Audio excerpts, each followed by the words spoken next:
Drama paper 5। देखो ये question जब हमने वो किया था सर्कुलर एंड रोटेशनल मोशन तब किया था कि एक साइड ज्यादा मास की बॉडी है, मान लो एलिफेंट है, एक साइड कम मास की बॉडी है।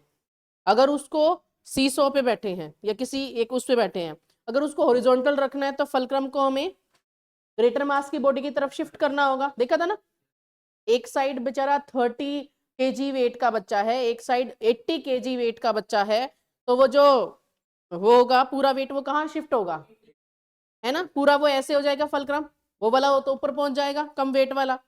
तो अगर उसको बैलेंस करना है तो क्या करना पड़ेगा, फलक्रम को कहाँ शिफ्ट करना पड़ेगा, ग्रेटर मास वाली बॉडी की तरफ। जैसे हमने बात की थी अर्थ और मून सिस्टम की, earth has greater mass in comparison to the moon, तो जो सेंटर ऑफ मास है that shifted towards the earth, greater mass की बॉडी की तरफ सेंटर ऑफ मास शिफ्ट हो जाता है, ठीक है। और उसको बैलेंस करना होता है तो किसी भी चीज को बैलेंस हम कहाँ से कर सकते हैं, सेंटर ऑफ मास से। तो यहाँ पे भी एक साइड 4 kg एक साइड 3 kg है। पूछा क्या जा रहा है, 2 blocks of mass 3 kg and 4 kg hang from the ends of a rod of negligible mass marked in equal parts, at which point indicated should a string be attached if the rod is to remain horizontal। मतलब ये road जो है बिल्कुल horizontal रहे, सीधी रहे, तो thread कौन से पॉइंट से बांधना सही रहेगा, क्या सी से बांधना सही रहेगा, नहीं, क्योंकि सी से तब रहता जब दोनों इक्वल मास की बॉडी होती, 3 kg 3 kg या 4 kg 4 kg। लेकिन ये ग्रेटर मास की बॉडी है और जरा सा ही डिफरेंस है वेट में, तो कहां शिफ्ट हो जाएगा वो, centre of mass B point पे, तो बी। हाँ, फॉर्मूला एग्जैक्ट नहीं है, वो डिस्टेंस के हिसाब से है, पर इसमें डिस्टेंस भी गिवन नहीं है, इसमें सिर्फ, हाँ हाँ ठीक है, ये 3 kg है, नहीं 3 kg।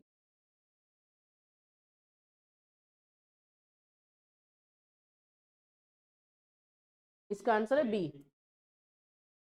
अगर बहुत ज्यादा डिफरेंस होता तो ग्रेटर मास की तरफ और शिफ्ट होता रहता, ठीक है, तो थोड़ा सा शिफ्ट हो जाएगा ग्रेटर मास की बॉडी की तरफ, तो ऑप्शन बी। यहां से जब थ्रेड को के साथ इसको सस्पेंड करोगे तो ये हॉरिजॉन्टल हो जाएगी, बैलेंस्ड हो जाएगी, क्योंकि सेंटर ऑफ मास सेंटर की बजाय कहां शिफ्ट हो गया है, ग्रेटर मास की बॉडी की तरफ, ठीक है।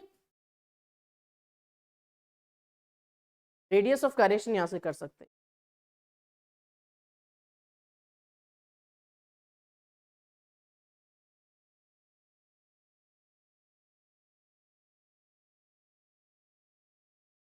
हाँ जी, during simultaneous thunderstorm and lightning an observer sees the light first followed by hearing the thunder।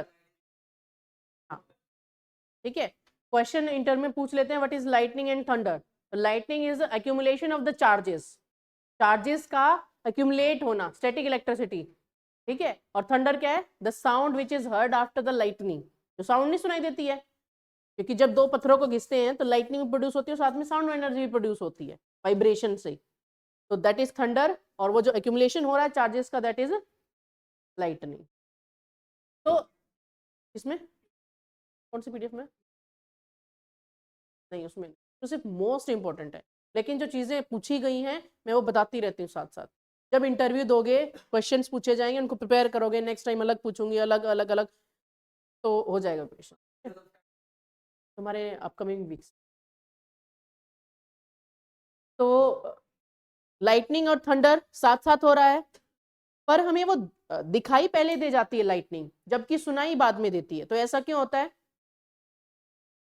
हाँ, speed of light is much greater than the speed of sound. Speed of light कितनी है, 3 × 10⁻⁸ metre पर second, जबकि speed of sound कितना है, approximate 340।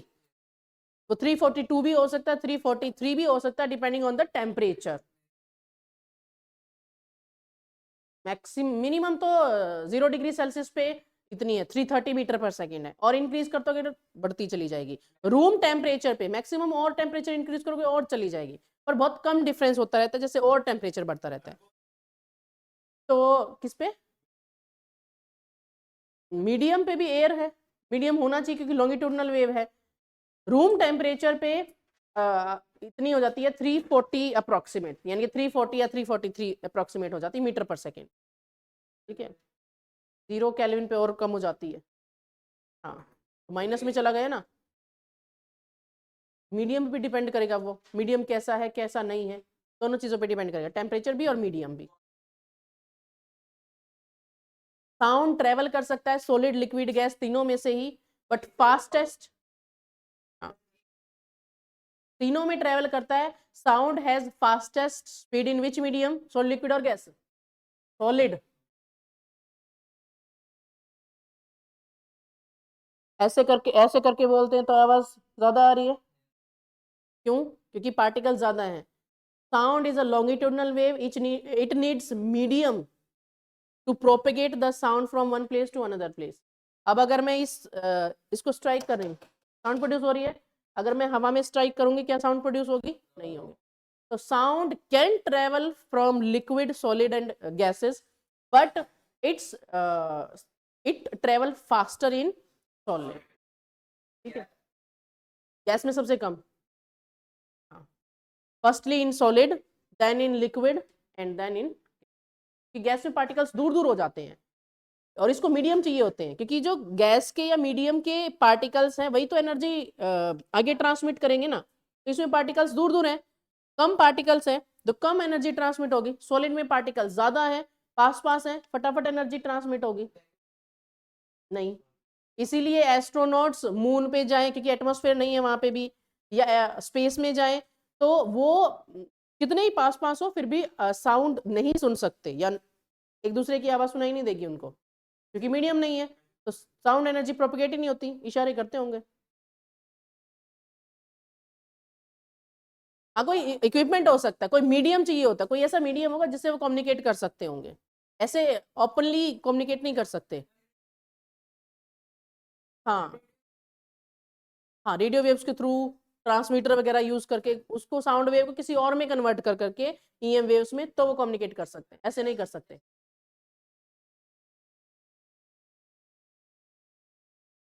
तो ये बात हम बाद में करेंगे। तो रीजन क्या है कि दिखाई पहले देती है, सुनाई बाद में देती है। तो speed of light is much greater than the speed of sound. तो बादल कितनी ऊपर होंगे? 3 किलोमीटर, 4 किलोमीटर, मैक्सिमम 10, मैक्सिमम है वो। वैसे तो 2-3 पे ही हो जाते हैं, 1 किलोमीटर पे भी हो जाते हैं। तो लाइट की स्पीड को कुछ ही नैनो सेकेंड लगते हैं नीचे पहुंचने में, लेकिन स्पीड ऑफ साउंड 2-3 3 सेकंड, वो डिपेंड करेगा हाइट पे, डिस्टेंस पे यहाँ से, ठीक है, क्लाउड्स का। तो इसलिए लाइट पहले दिखाई दे जाती है, साउंड बाद में। कई बार तुमने देखा हो ना, स्विच ऑफ हो जाता है फोन, तुम देख रहे हो कुछ, ठीक है, तो स्विच ऑफ हो जाता है, तो वो बंद तो पहले हो जाता है लेकिन आवाज बाद तक आती रहती है। क्यों आती है? क्योंकि दिखाई देना तो वो लाइट की स्पीड थी, फटाफट पहुंच गया, ठीक है, स्पीड फास्टर थी, लेकिन सुनाई अब उसमें से जो साउंड आ रही है वो थोड़ा लेट आएगी, इसलिए। ठीक है, speed of sound is more than, speed of light is more than sound.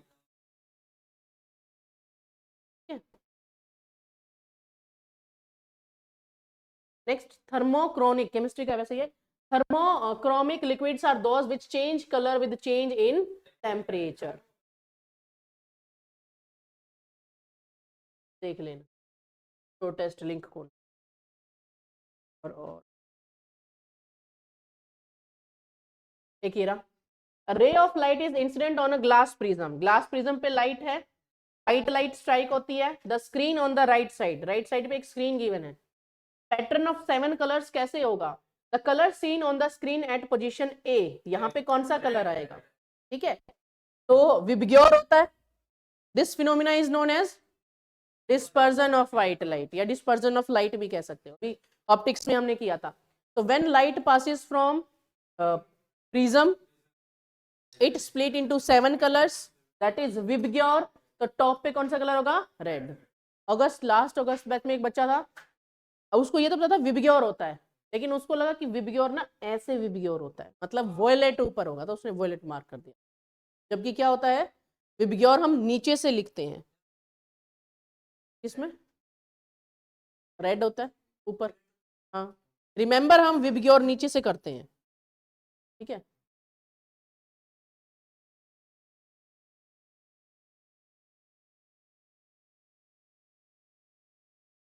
नहीं, when medium changes the speed of light change, that's why it bend towards the normal or away from the normal. तो bending of light when it goes from one medium to another medium is known as refraction of light. Light का bent हो जाना जब एक से दूसरे medium में वो जाती है, that is refraction. Red is the correct answer.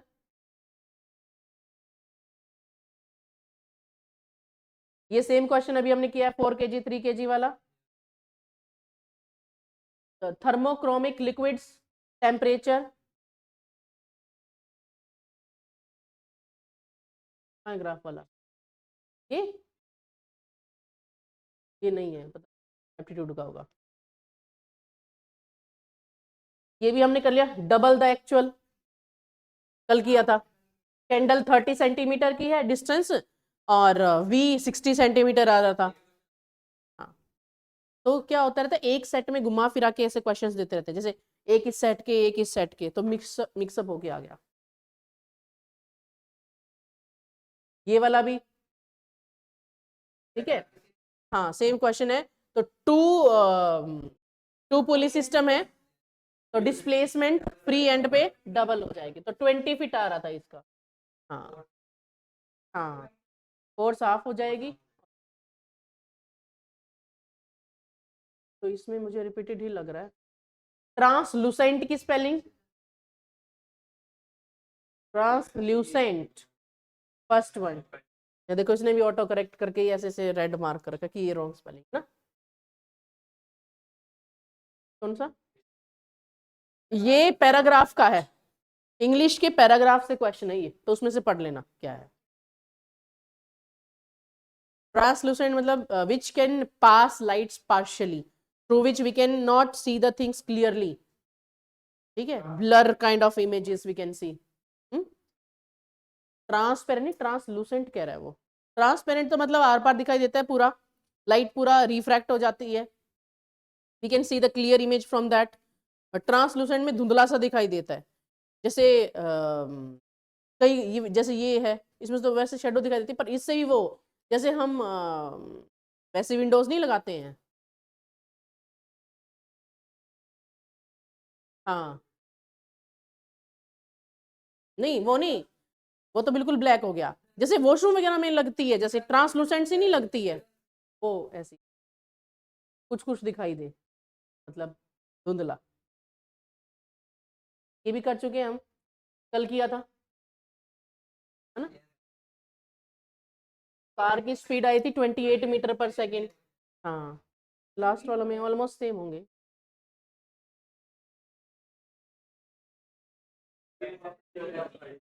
सी था.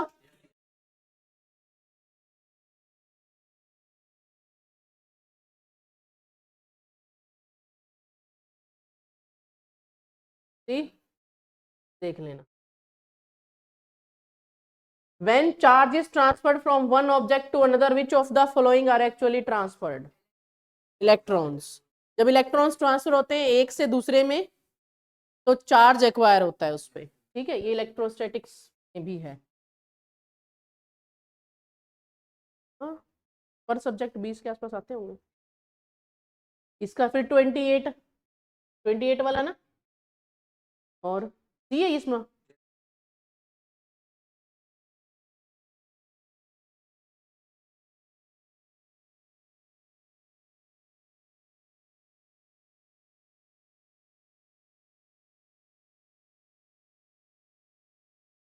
Which among the following celestial bodies in the universe are located nearest? Nearest कौन है? हाँ, सैटेलाइट्स है, स्टार्स नियरेस्ट है. एस्ट्रॉइड थोड़ा और दूर पड़ जाता है बेटा. एस्ट्रॉइड तो ये इधर पड़ जाता है ना, ये वाली बेल्ट जो है, तो वो तो वैसे घूम के आता, वो भी सैटेलाइट से पास में नहीं आता. जैसे पोलर सैटेलाइट्स की हाइट है 800, ग्रेविटेशनल फील्ड के अंदर ही है. 800 500 टू 800 किलोमीटर्स है, और वो 36,000 है पोलर्स की, तो उससे पास में नहीं. जियो स्टेशनरी होता है whose time period and revolution speed is rotation speed या revolution speed is same as that of earth. ठीक है, टाइम पीरियड सेम होता है, एक चक्कर करने में अर्थ भी 24 आवर्स लगाती है, वो भी 24 आवर्स लगाता है।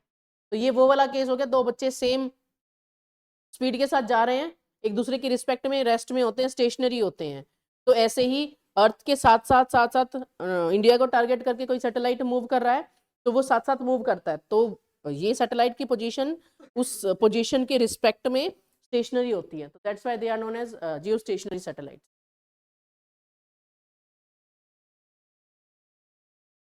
हाँ ये रहा 45 किलोमीटर, ये भी बॉल ड्रॉप वाला भी कर लिया था, ठीक है। उसके बाद a system has 60 joule, system has 60 joule of heat added to it resulting in 15 joule of work done, thermodynamics का है ये, being done and exhausting remaining 45 joule of heat, what is the efficiency of the process। अब first law of thermodynamics क्या कहता है, dq is equal to du plus dw, heat given to the system is used to do work या perform work and remaining energy is used to increase the internal energy of the system। तो कितना joule heat दी गई system को 60, तो dq आ गया 60, work done में हो गया 15 और रिमेनिंग बच गई इतनी, तो रिमेनिंग बच गई 45। एफिशिएंसी निकालनी है, ठीक है। तो एफिशिएंसी कैसे निकालते हैं, output upon input into 100, efficiency ऐसे ही निकलती है। तुम्हें कितने देर पढ़ाया गया, तुमने कितना सीखा, अपॉन इनटू 100, वही एफिशिएंसी निकलती है परसेंटेज में। तो आउटपुट क्या है, वर्क डन इज आउटपुट, क्योंकि बाकी एनर्जी तो इंटरनल एनर्जी में या सराउंडिंग को देने में यूज हो गई। तो आउटपुट है 15, इनपुट कितना था 60 इंटू 100, कितना आया 25%, समझ गए। तो ये हो गया एफिशिएंसी 25%, बी ऑप्शन। पैसेज का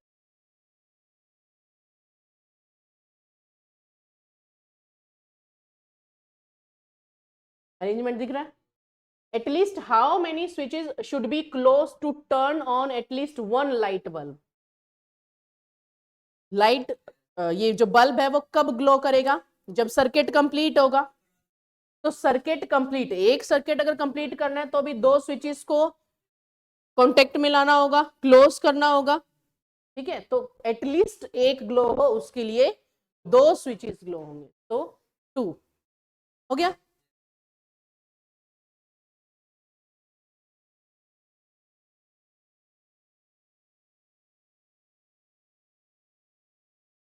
कोई नहीं, ये भी वही है, when object is at too high, तो क्या चीज होगी, मास सेम रहेगा और वेट डिक्रीज होगा। हाँ सेम।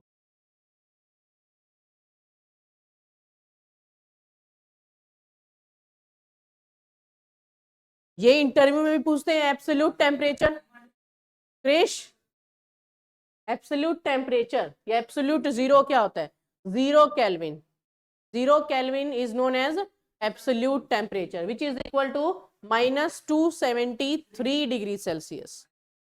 हाँ 0 केल्विन इज इक्वल टू, अगर सेल्सियस में चेंज करना है तो -273, below which no there is no temperature exist below it. हाँ -273 डिग्री सेल्सियस से नीचे टेम्परेचर कोई भी एग्जिस्ट नहीं करता है, ठीक है। ये बहुत हो जाता है, बहुत ज्यादा। 1 केल्विन, 1 केल्विन तो एक और इंक्रीज कर दो, ठीक है, से कम कर दो।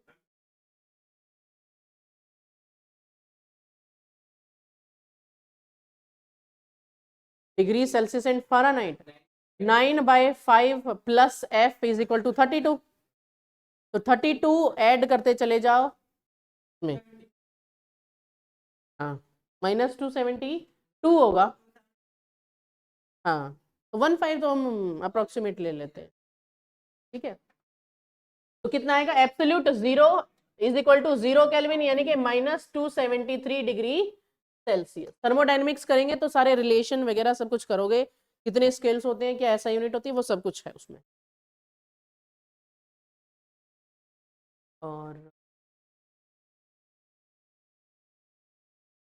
What does condensation do to the storm, condensation जब होता है gaseous form is converted into liquid form, vapours जो होते हैं they convert into rain vapour form में, इसमें लिक्विड फॉर्म में, पर कई बार सेमी सॉलिड भी हो जाता है कंडेंसेशन में, in the form of hell भी रह जाता है, ओले जो होते हैं, या स्नो फॉर्म भी हो जाती है।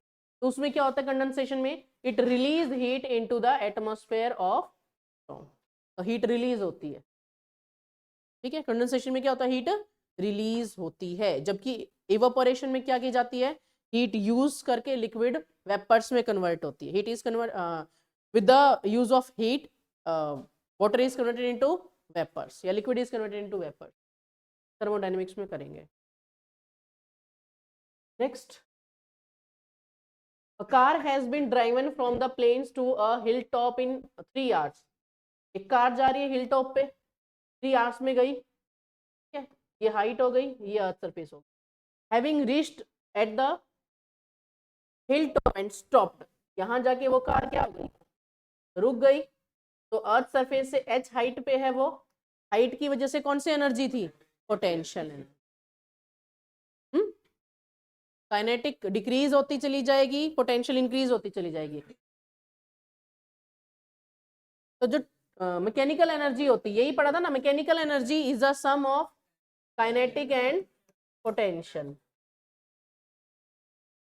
हाँ, तो मोशन कर रही है, पर वेलोसिटी, जैसे कोई ऑब्जेक्ट ग्रेविटी के अगेंस्ट ऊपर मूव करता है तो उसकी वेलोसिटी डिक्रीज होती रहती है, ये काइनेमेटिक्स में हमने पढ़ा था। तो वेलोसिटी डिक्रीज होती रहती है, इसका मतलब काइनेटिक एनर्जी डिक्रीज होती रहती है, और हाइट बढ़ती रहती है। काइनेटिक एनर्जी जो थी वो थी मोशन की वजह से, दैट इज हाफ mv², और जो पोटेंशियल एनर्जी थी वो थी due to height h, mgh। तो v तो डिक्रीज होता रहता है, इसलिए काइनेटिक एनर्जी जो है uk वो भी डिक्रीज होती रहती है, और हाइट बढ़ती रहती है, इसलिए पोटेंशियल एनर्जी इंक्रीज होती रहती है। तो there is loss of kinetic energy and gain of potential energy due to height h, ठीक है। Potential energy, gain kinetic energy, gain dynamic energy. तो गेन है, लॉस्ट काइनेटिक एनर्जी नहीं है, तो काइनेटिक एनर्जी लॉस होगी और पोटेंशियल इंक्रीज होगी। तो लॉस काइनेटिक एनर्जी तो है नहीं, तो क्या है, गेन पोटेंशियल है। अभी 6 को इनका पेपर है एंग्लो का, तो 2 दिन है हमारे पास।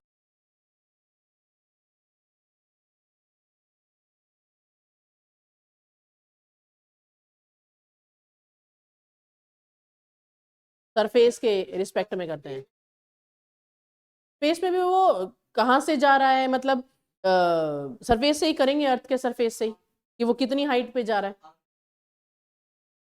ठीक है। नेक्स्ट देखो, 2 point charges q1 and q2 are separated by the distance r if the charge q1 is doubled।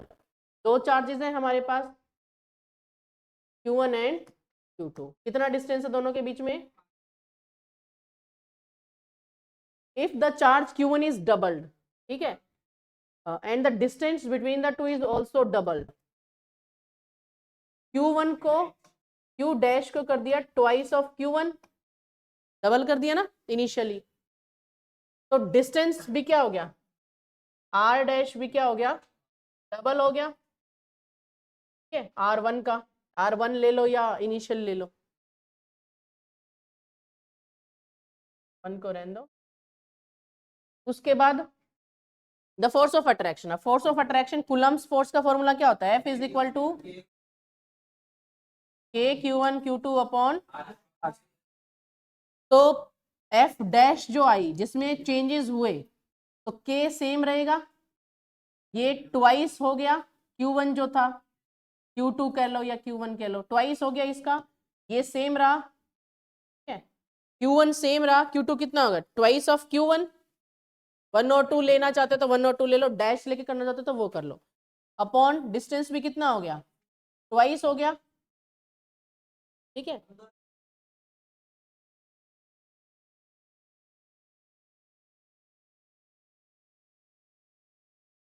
बस, पर उसकी Q2 की जगह पुट किया है ना,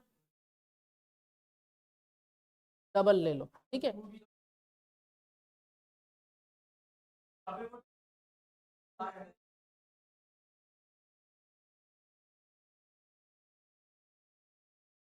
ठीक है, Q1 इनिशियल डैश करके करना चाहते हो तो वैसे कर लो, 1 और 2 लेके करना चाहते हो तो 1 और 2 लेके कर लो। ठीक है, तो कितना आ जाएगा, ये रेशियो ले लो, F dash upon F is equal to, के से के कैंसिल आउट हो गया, Q1 Q2 और आर स्क्वायर कैंसिल आउट हो गए, एक तो 2 ये आया, ठीक है, और 4 भी ऊपर चला गया, एक तो 2 ये हो गया, नीचे हो गया 4, तो हाफ। ठीक है, तो पूछा क्या है इसने, the force of attraction between the two, तो फोर्स ऑफ अट्रैक्शन क्या हो गई, ये एफ उधर चला जाएगा, तो पहले के कंपैरिजन में क्या हो गई फोर्स, हाफ हो गई। ठीक है,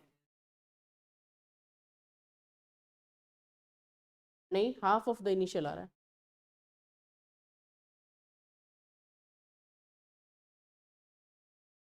कौन सा करा है तूने, देखो चार्ज हो गया ट्वाइस, डिस्टेंस हो गया डबल, तो यहाँ पे स्क्वायर है, ये 4 हो जाएगा, तो ये हाफ हो गया, कैंसिल आउट हो गए।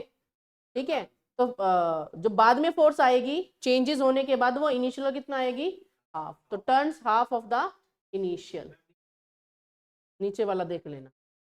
ठीक है, साइन थीटा की वैल्यू पुट कर लेना उसमें, मिलते जुलते। ये वाला भी कल किया था हमने, क्रस्ट और ट्रफ वाला। ठीक है, किया था क्या, इसमें क्या निकालना है, इसमें वेवलेंथ फाइंड आउट करनी है। ठीक है, तो वेवलेंथ कैसे फाइंड आउट करोगे, हाँ, ठीक है, या इसको फ्रीक्वेंसी निकाल के भी कर सकते हो, कि टाइम पीरियड गिवन है इसमें पूरी, पर इस इतने 2 वेव्स का गिवन है, मतलब एक वेव का टाइम पीरियड कितना हो जाएगा 0.2, time period is reciprocal of frequency, तो v गिवन है, फ्रीक्वेंसी गिवन है, वेवलेंथ निकाल सकते हो, या जैसे हमने कल किया था क्रस्ट और ट्रफ वाला डिस्टेंस का 2 मीटर आ रहा था, वैसे कर लो, वैसे मेथड से कर लो, 2 मीटर आएगा, तो ये भी कल हमने कर लिया था, ये भी कर लिया था कल हमने, चार्जेस वाला, ए नेगेटिव था, दूसरा पॉजिटिव था।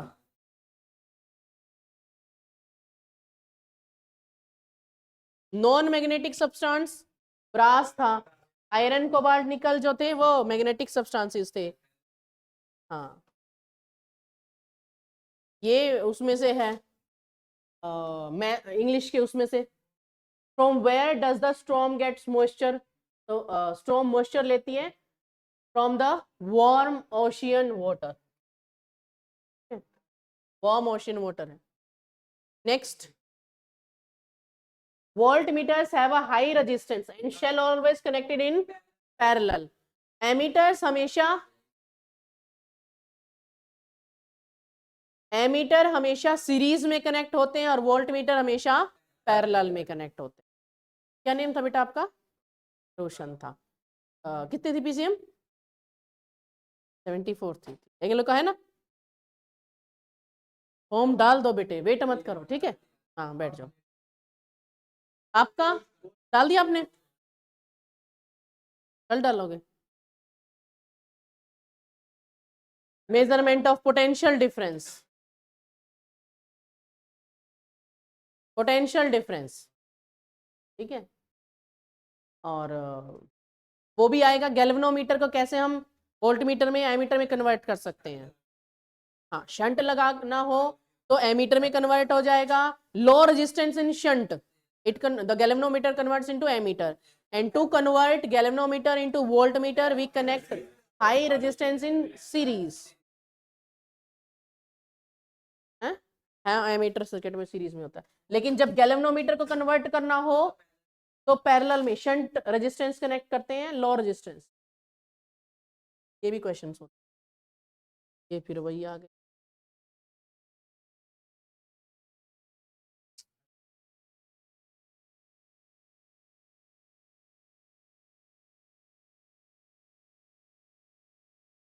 ये वही क्वेश्चंस रिपीट हो रहे हैं, मुझे ऐसा लग रहा है आगे वही रिपीट हो रहे हैं।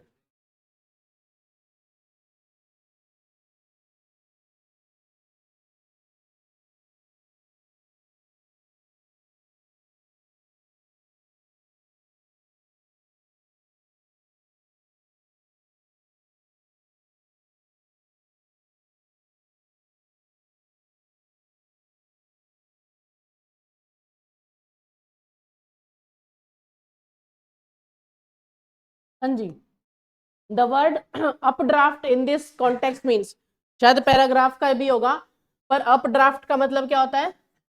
Vertical flow upward.